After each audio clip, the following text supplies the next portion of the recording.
Hello, this is going to be a brief tutorial on Lumafusion. Let's jump into the Files app. This is where I start to structure my project. I just have a folder for Luma projects and then a specific folder for different background music and sound effects. Here I have all the projects that I'm working on. Inside those I have assets for videos and pictures. Then if we jump into Lumafusion, here's a short project that I put together. You can see it's a linear timeline. You drag and drop the content onto the timeline. You can layer things onto the timeline, like the title. The green is audio, background music. And then the purple are transitions. So that is a crossfade transition, but when you put it on the front of the clip, it only fades in. Just like if you put it on the back of a clip and there's no clip following it, it only fades out. But if you put it in like I did there, between two clips, it fades one out and one in. You can also see that you can add, there's a purple fade in on the green audio layer as well. So you can use it for audio transitions too. Now, if you double click the green layer, you get into the audio settings and you can raise and lower the volume depending on what audio information you have in your video clips.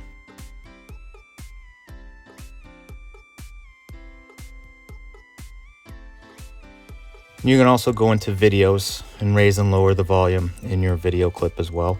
There's some different presets you can play around with. I really have only used the gain on the right hand side to raise and lower the volume. There's also the stabilization feature, which is really pretty cool because it's very hard to hold the iPhone steady. So it was a little shaky when doing the video, but once you stabilize it, it's nice and smooth and it looks pretty professional.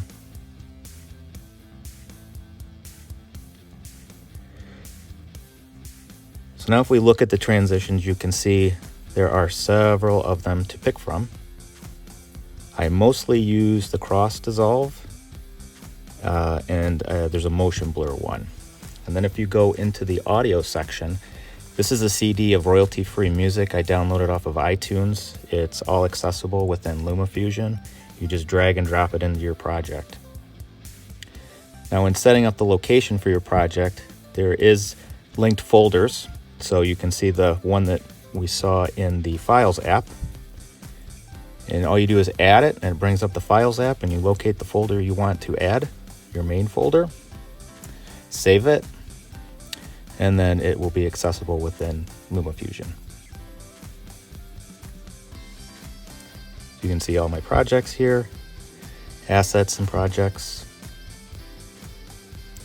Anything with a check on the right-hand side is already in the project, so you can know what you have added and what you still have yet to add.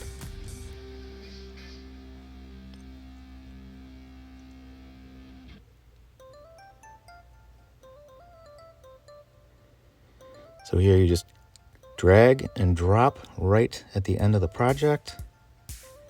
It's really easy to use either a mouse and a keyboard with, or if you just want to use an Apple Pencil or even just use your finger.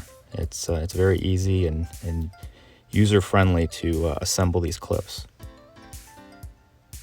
So now we can see that clip was a little shaky. So if we add the stabilization to it,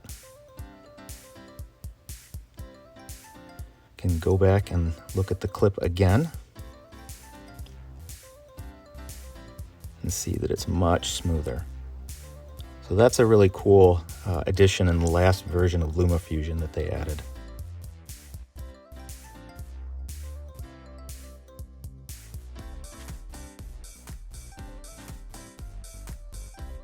And then to edit your text, you just double click on it and you have some presets again.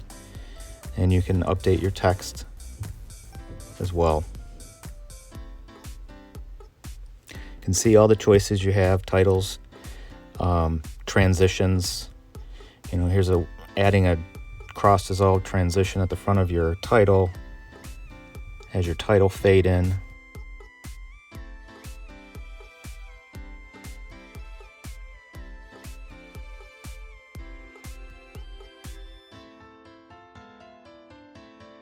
And then when you're ready to export your project, you click on Movie. This opens up the Lumafusion settings so that you know how you're exporting it, and it's completely configurable. Then you hit the little share button in the top right-hand corner. Make sure your project is named what you want it to be named.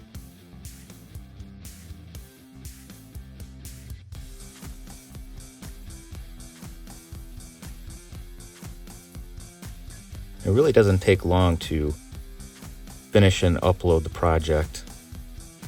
Now let's jump over to Files, back out of here, and there it is, Sample 1. You can see it put it right into the file folder, and everything is ready to go. So again, thank you for taking some time to watch this video, and if you have any questions, please leave a comment. I will be following it up with more videos.